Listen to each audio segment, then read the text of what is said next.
Madison Carter walks into Judge Frank Caprio's courtroom like she's stepping onto a red carpet at the Met Gala. Her $3,000 Prada handbag swings from her shoulder.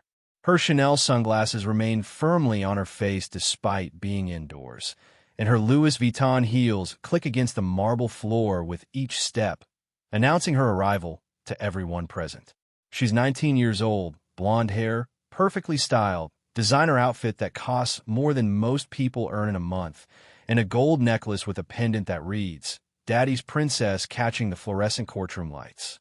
In her right hand, her phone is glued to her palm, her manicured fingers scrolling through social media without even a glance at where she's walking. People inside the courtroom watch her with wide eyes. Some shake their heads quietly. Others whisper to each other, wondering how someone so young could already carry such a heavy attitude. Madison doesn't see any of it. She doesn't care.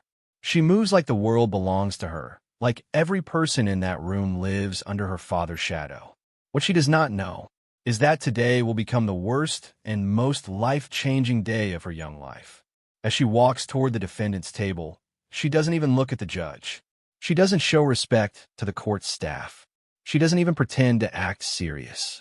Instead, she keeps scrolling on her phone with a bored look, chewing her gum loudly. Madison is 20 minutes late, and she feels no shame about it. In her mind, this is just another small problem that her father will fix. Another moment where money and power will open a door for her. But this time, she is terribly wrong. Today, she is facing charges that would scare any other 19-year-old. Reckless driving, hit and run, failure to stop for police, obstruction of justice. These aren't small mistakes. These aren't things you can solve with a checkbook. These are the types of charges that can change a person's life forever. Yet Madison feels nothing. She thinks it will all disappear with one phone call. She has no idea that Judge Frank Caprio is not like the people she is used to dealing with. He cannot be bought. He cannot be pressured. And he definitely cannot be disrespected. When Madison finally reaches the table, she sits down without even lifting her eyes. She is FaceTiming someone, her voice echoing through the courtroom. "Yeah, hold on," she says loudly. "I'll call you back. This will take like 5 minutes." As she ends the call, she drops her phone onto the table with a loud tap and begins texting again. A ripple of disbelief spreads across the room. Even people waiting for their own cases stop and stare at her. Judge Caprio finally speaks. "Good afternoon, Miss Carter," he says gently. Madison does not look up. She simply raises a finger, telling him to wait, telling a judge to wait, while she finishes her message. 10 long seconds pass. When she does look up, she gives him the coldest, most careless expression. "Yeah, what?" "Not, Your Honor." "Not good afternoon." "Just, yeah, what?" That one sentence hits the entire courtroom like a slap. Judge Caprio stays calm, but even a blind person could sense the disrespect. "Miss Carter," he says again, "you're charged with very serious offenses. Do you understand why you are here today?" Madison rolls her eyes as if she's being asked to clean her room. "Yeah, I know why I'm here. This whole thing is stupid. The van came out of nowhere. And anyway, we already paid the guy. Way more than that junky van was worth." The judge listens quietly. He doesn't interrupt. He never interrupts. But he's watching her very closely, watching how she reacts, how she talks, how she behaves. A bailiff reads out the charges one by one, and each one sounds heavier than the last. But Madison hardly listens. She checks her reflection in her phone, fixes her hair, then sighs loudly. "This is so extra," she says. "Not guilty, obviously." She looks at the judge like she expects him to hurry up so she can leave. Her expensive lawyer stands next to her, looking embarrassed. He tries to smooth things over, offering restitution, saying everything could be solved with a fine and the $15,000 they paid. Judge Caprio sets his pen down and speaks quietly. "Mr. Morrison, criminal charges cannot be settled privately. Your client is accused of fleeing the scene of an accident, refusing lawful orders, and attempting to intimidate an officer." The word intimidate hangs in the air. Madison interrupts again, completely unaware of how deep she is digging her grave. "We already paid him," she repeats. "Like 3 times what that old van was worth." This should be done. She goes back to her phone. The courtroom falls silent. Even the court reporter pauses. Judge Caprio breathes slowly, choosing patience over anger. But patience can break too. He tells Madison to watch the dashcam footage. She complains, but finally puts her phone away with a dramatic sigh. The video begins. Madison weaving through traffic at 78 miles per hour. The police lights behind her. Her refusal to stop. The moment she hits a delivery van. The sparks. The danger. Her speeding away without looking back. People in the courtroom gasp. The van almost flips. It is a miracle the driver survived. Madison watches with the same bored expression she began with. The only time she reacts is when she sees herself on camera and she fixes her hair on the screen. Then the body cam footage begins. Everyone hears her voice. You know who my father is? One call and your career is over. You'll be directing traffic at an elementary school. The courtroom freezes. Even Madison's lawyer closes his eyes. Judge Caprio pauses the video and removes his glasses. When a judge removes his glasses that slowly, something serious is coming. Miss Carter, he says softly, you have just watched yourself threaten a police officer's career. You have seen yourself endanger lives. You used your father's position to intimidate a public servant. Do you have anything to say? Madison shrugs. It's out of context. I was trying to calm him down. People stare in disbelief. She is still defending herself. Then the judge reads her text messages. The ones where she begged her father's staff to clean up the situation.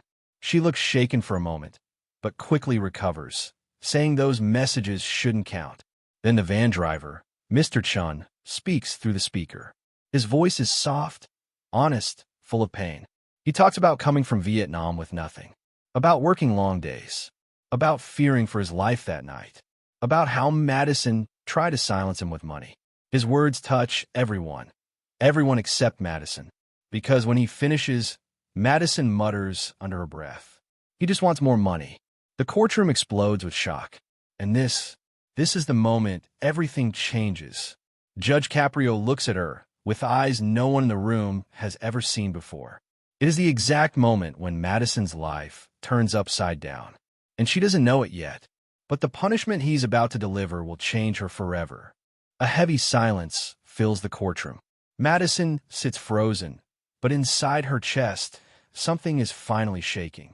It's not guilt yet, not understanding, just the first small crack in her perfect world. The first tiny moment where she realizes that maybe, just maybe, none of this is going the way she planned. Judge Caprio takes a deep breath. He isn't angry. He isn't shouting, but the quiet strength in his voice feels louder than any yelling ever could. Miss Carter, he says slowly, I would like you to sit quietly and listen to the words that are about to be spoken. Madison looks confused, like no one has ever told her to listen before. All her life, everyone has listened to her. Teachers gave her special treatment. Staff followed her demands. Friends pretended she was right even when she wasn't. Her father's position made sure she never had to face real consequences. But today she has no power here. Judge Caprio begins speaking, and every person in the room follows his voice. Even those waiting for their own cases stop paying attention to their problems and focus on this moment. You have shown this court, the judge says, a level of entitlement that is extremely dangerous, not only for others but for you. His voice is calm, but the words hit Madison harder than anything she has ever felt. You believe your father's position gives you the right to break the law, he continues. You believe money can erase responsibility. You believe a check is stronger than justice. He shakes his head slowly. But I want you to understand something very important. Responsibility is not something you can buy. Respect is not something you can demand with a threat. And the law is not something that bends for convenience. Madison's eyes lower. Her folded arms loosen slightly. The confidence in her face begins to fade, replaced by something she hasn't felt before. Unease. For the first time since she walked into the courtroom, she is listening. But Judge Caprio is not done. He picks up another file. This one reveals her earlier incident on her college campus, when she parked in a handicapped parking spot and refused to move, claiming her father paid for half the university buildings. Her lawyer tries to clear his throat softly, as if to signal that maybe this is too much. But the judge does not look at him. This lesson must be taught today. Now, fully. Miss Carter, he says, gently but firmly, your actions show a pattern. Not a mistake. A pattern. Madison slowly looks up. You have used your father's role in society not as an example to follow, he says, but as a weapon. A tool to make yourself feel untouchable. A shield to protect you from consequences. The words feel like they slice through the air. And that, he adds softly, is dangerous. Not only for you, but for the people around you. The people you endanger. The people you disrespect. Madison feels heat rush to her face. Her hands tremble. She tries to hide it, but she can't. For years, she believed her father's influence was like a superpower. Something that made her special. Something that placed her above ordinary people. But today, that lie is starting to collapse. Judge Caprio walks through each piece of evidence. Not with anger, not with cruelty, but with the gentle firmness of a teacher who cares about the lesson being learned. He repeats her words from the video. He repeats the officer's calm warnings. He repeats Mr. Chen's heartbreaking testimony. The shaking hands, the fear, the way he waited for a driver who never came back. Madison swallows hard. For the first time, she seems unsure. Unsure of her attitude. Unsure of her words. Unsure of her actions. She whispers, barely audible, I didn't mean to hurt anyone. The entire courtroom feels the weight of those words. Not because they show deep regret, but because they show the first small step toward understanding. Judge Caprio hears it too. He does not smile. He does not soften, but he recognizes the shift. He leans forward slightly. Miss Carter, he says gently, do you know why Mr. Chen refused your settlement? Do you know why he came here today? Madison looks down at her hands. I don't know, she says quietly. Maybe he wanted more money? People in the courtroom react again. A few gasp under their breath. Someone whispers, she still doesn't get it. But Judge Caprio does not react to their judgment. He focuses only on her. No, Miss Carter, he says. He did not want more money. He wanted justice. He wanted understanding. He wanted the person who endangered his life to understand that lives are not replaceable. Vans can be fixed. Money can be earned. But life does not come back. Those words feel heavy, almost too heavy for Madison to hold. She shifts uncomfortably, her eyes watering slightly. Not from guilt, but from fear. The fear of realizing she has done something she cannot buy her way out of. The judge continues, and when you said he should be grateful for the money, you showed us something very important. Madison looks up slowly, her chest rising and falling unevenly. You showed us, the judge says softly, that you have not yet learned compassion, or respect, or responsibility. Her eyes fill with tears now. For the first time, she is not trying to look confident. She is not trying to look strong. She is simply struggling. But the judge's responsibility is not to comfort her. It is to teach her. He stands. The courtroom becomes frozen. No one even breathes loudly. Madison looks like she stops breathing entirely. When the people we trust most, teachers, police officers, judges, lose the ability to correct behavior, he says, society falls apart. And I will not let that happen today. He begins to deliver the sentence. The $10,000 fine from her own earned income. Her shock. Her small choke of disbelief. The realization that she actually has to work. Not for money, but for responsibility. Then comes the 18-month driving suspension. Her panic. Her sudden fear of losing the freedom she always took for granted. Then the warning. Any political pressure, any interference, any attempts to use her father's power, and the punishment doubles. Madison whispers, he's going to be so angry with me. Judge Caprio looks at her with eyes that are both firm and kind. Perhaps, he says softly, but maybe he will also be proud. If you learn, if you change, if you take this seriously. Then he gives the final part of the sentence. 300 hours of community service with immigrant small business owners and delivery drivers. Madison is horrified. Her breath catches. Her hands shake. Her voice cracks. People will see me, she whispers. Everyone will know. They'll record me. They'll laugh at me. My reputation, it'll be ruined. Her voice breaks completely now. Please, Your Honor, don't do this. I'm sorry. I really am. I'll apologize to them. I'll apologize to everyone. For a moment, Madison looks like a young girl again. Not a spoiled one, not an entitled one, but simply a scared girl who has finally realized the world does not revolve around her. But consequences must remain consequences. Miss Carter, Judge Caprio says, his voice steady. Your reputation should not be built from designer bags or political power. It should be built from the way you treat human beings. He picks up the gavel. This sentence stands. Crack. The sound echoes like thunder. Madison sits frozen, tears falling down her cheeks. Her lawyer tries to talk to her, but she doesn't respond. She cannot hear anything. She cannot think. Her entire world has collapsed into a sentence she cannot escape. Within hours, the clip will go viral. Within hours, the world will judge her more harshly than this courtroom ever could. Within hours, she will face the biggest storm of her life. But also, within hours, the first seeds of change will be planted in her heart. This is not the end of Madison's story. It is the beginning of her transformation. The courtroom may have emptied, but the echo of the gavel follows Madison all the way home. Every time she blinks, she hears that sharp crack again.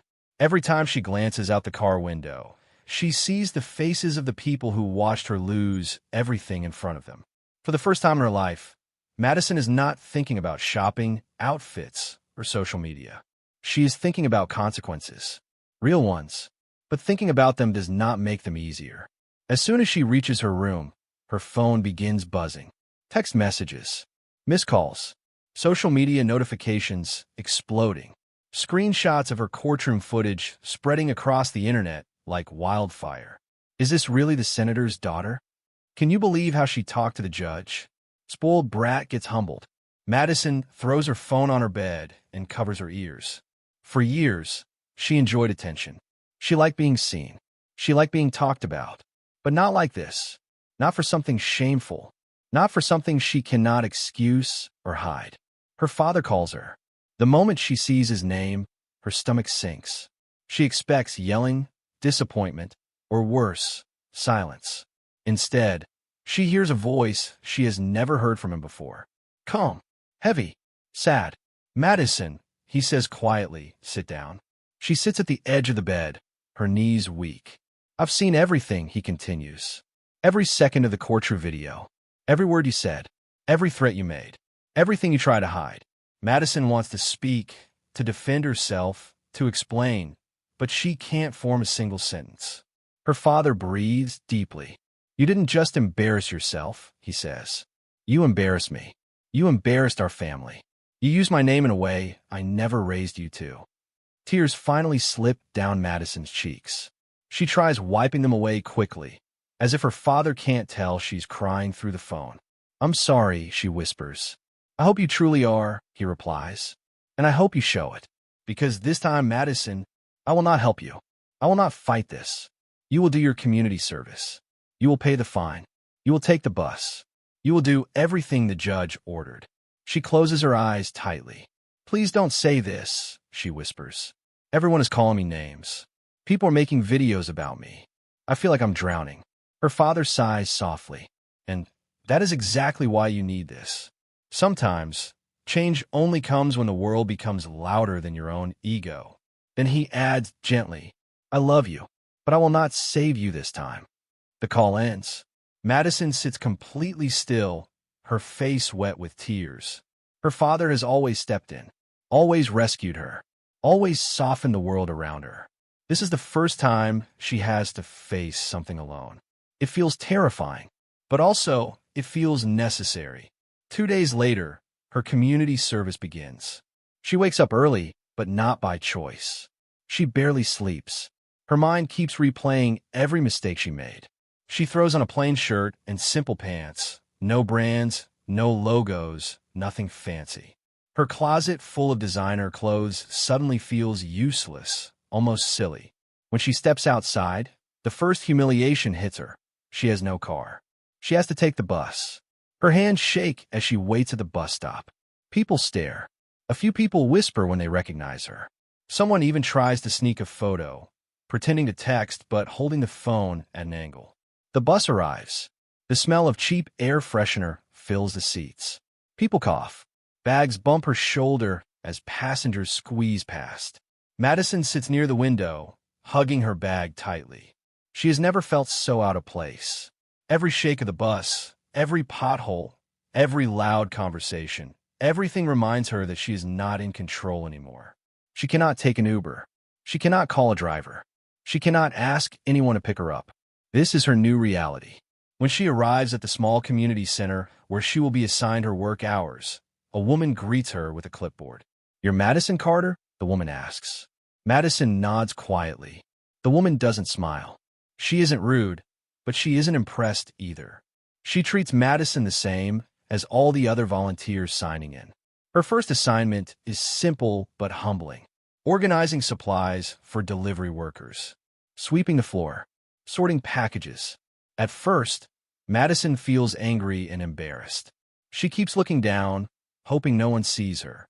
But her supervisor treats her like a new worker. Not special, not privileged, just normal. That alone is something she is not used to. On her second day, Madison meets Mr. Chun face to face. The moment she sees him, her heart jumps in her throat. She expects him to yell, or ignore her, or walk away. Instead, he looks at her calmly, with tired eyes and a quiet strength. "Hello, Miss Carter," he says. She swallows. "Hi," she murmurs. For a moment, neither of them moves. Then he does something unexpected, something that makes Madison blink in confusion. He extends his hand. "Let's work," he says. She hesitates, then takes his hand. And in that moment, something inside her cracks. Not from shame, not from fear, but from understanding. For the next few hours, she follows him through his routine. She watches him lift heavy boxes, check delivery lists, load his van piece by piece. His movements are steady, careful, patient. He doesn't rush. He doesn't complain. He works because his family depends on him. Madison notices the lines on his hands, the small scar near his thumb, the slight limp he has when he walks. She realizes he has carried far more weight in his life than she ever knew existed. At one point, she quietly says, "You could have taken the settlement. Why didn't you?" Mr. Chen looks at her with honest eyes. "Money cannot clean someone's heart," he says softly. "Only understanding can." Those words stay with her long after the shift ends. They replay in her mind on the bus ride home. They replay when she lies in bed. They replay when she thinks about the person she was in that courtroom. A girl who thought the world owed her everything. Now, she is learning how wrong she was. Days turn into weeks. Every morning, Madison wakes up earlier than she ever has before. Every morning, she takes the bus quietly. Every morning, she works with people she used to look down on without even realizing it. She learns their names. She learns their stories. She learns their struggles. She learns that real life is harder than she ever imagined. And slowly, very slowly, something changes inside her. She begins showing up early instead of late. She starts helping without being asked. She listens instead of talking back. And for the first time in her life, she apologizes. Not for the cameras, not for the public, but sincerely. One day, she turns to Mr. Chan while they're loading the van and says quietly, "I was wrong. I was selfish. I hurt you. And I'm really, truly sorry." Mr. Chen nods slowly. "This is good," he says. "Not for me, for you." And for the first time since her world collapsed, Madison smiles a real, honest smile. Not for attention, not for approval, just relief. Because she is learning, changing, becoming someone her father might actually be proud of. Becoming someone she might be proud of. Her punishment didn't destroy her. It rebuilt her. One day at a time. 1 hour at a time. One lesson at a time. And she is finally beginning to understand. Justice wasn't her enemy. Justice was the thing she needed most. The days became weeks, and the weeks slowly turned into months. Madison's life looked nothing like it used to. Gone were the bright lights of fancy parties. Gone were the designer heels echoing against shiny floors. Gone were the mornings when she woke up without a single worry. Now, her mornings started with an alarm that rang before the sun even rose. Her clothes were simple. Her routine was simple. Her life was simple. And yet, for the first time ever, Madison felt something she never expected to feel. Peace. Not comfort. Not luxury. Not pride. But peace, the quiet kind that comes from doing something right. Every morning on the bus, she watched people of all ages, backgrounds, and struggles. She no longer judged them based on their clothes or the cars they drove. She began noticing their tired faces, their quiet conversations, their heavy bags, their hopeful eyes. She realized something she had never understood before. Ordinary people were not small. Ordinary people were strong. One cold morning, as she sat on the bus, an older woman tapped her shoulder. "You're the senator's daughter, right?" the woman asked, not angrily, not rudely, just honestly. Madison's heart beat fast. She nodded quietly. The woman gave a gentle smile. "I saw the video. People make mistakes, sweetie. What matters is you're fixing yours." Madison blinked, surprised. She had expected anger. She had expected judgment. Instead, she received something else. Kindness. For the first time in months, her chest felt lighter. At the community center, Madison had become something unexpected. Someone people could rely on. She wasn't perfect. She still got tired.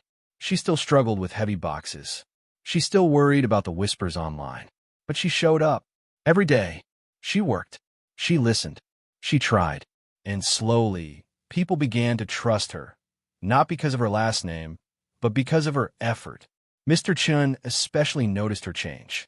One afternoon, after a long day of deliveries, he handed her a bottle of water and said, "You work harder now. You see people differently.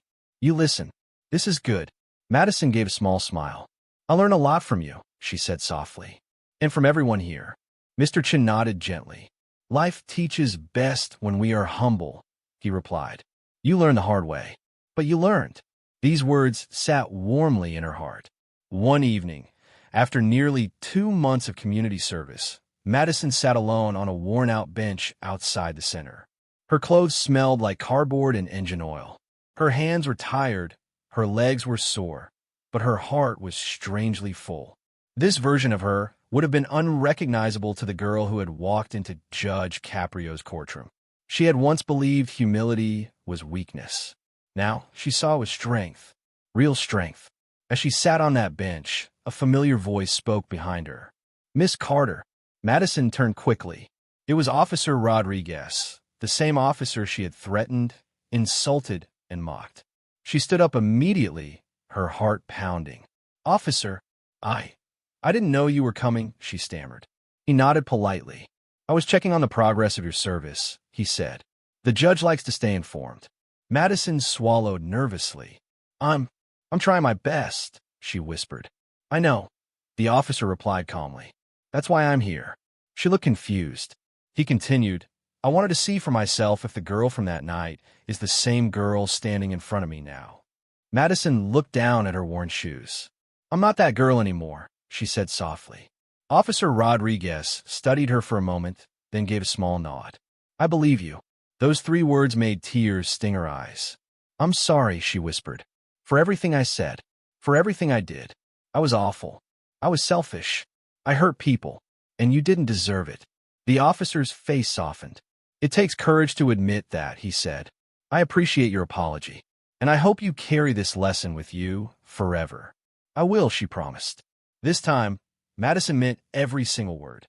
A few weeks later, Madison completed her 300 hours of community service.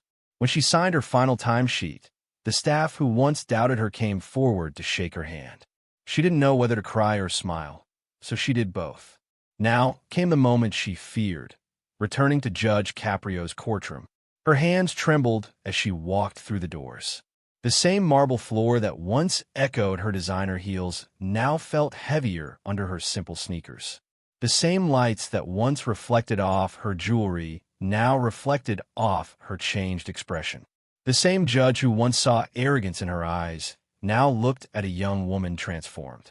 Where her case was called, Madison walked to the front, not with attitude, but with respect. She spoke clearly. "Good afternoon, Your Honor." And this time, she meant it. Judge Caprio nodded gently. "Miss Carter, Please tell the court about your community service." Madison took a breath. "It changed me," she said quietly. "I didn't understand people before. I didn't understand what life is like when things aren't handed to you. I didn't understand what real work feels like, or what fear feels like, or what respect means." Her voice shook. "I judge people because I didn't know them. I hurt people because I didn't understand their struggles. But now I do." She lifted her head, eyes wet. "I'm truly sorry for everything. I can't change the past, but I can change myself. And I have. I promise to keep changing." Silence filled the courtroom. Then Judge Caprio smiled, a warm, proud smile that Madison had never expected to see. "Miss Carter," he said softly, "you have done more than complete a sentence. You have grown, and growth is the true purpose of justice." Her heart lifted, light, relieved, grateful. "The court," the judge continued, "acknowledges your effort, your honesty, and your transformation. I'm proud of you." Madison covered her mouth, tears spilling freely. She had never heard words like that before. Not from teacher, not from peers, not even from herself. Judge Caprio leaned forward. "Let this be the beginning of a better life for you," he said. "A life built on kindness, understanding, and responsibility." Madison nodded through tears. "It will be," she whispered. "I promise it will be." The judge tapped his gavel lightly. "Your case is officially closed." Those 4 words felt like freedom. Not freedom from punishment, but freedom from who she used to be. That evening, Madison walked out of the courthouse with a lighter heart. Her father greeted her outside. This time, she didn't hide behind pride or excuses. She hugged him tightly. He whispered, "You made me proud today." And for the first time, she believed him. As they walked to the bus stop together, yes, the bus stop, Madison smiled softly. Life looked different now. People looked different. She looked different. She was no longer the girl who believed her father's power made her unstoppable. She was a girl who believed in responsibility, in kindness, in second chances, and most importantly, she believed in becoming better than she was yesterday. If you want to see more powerful stories of justice, change, and real human transformation, make sure you like, subscribe, and share this video with someone who needs a reminder that people can change, mistakes don't define us, and justice can fix more than punishment ever will.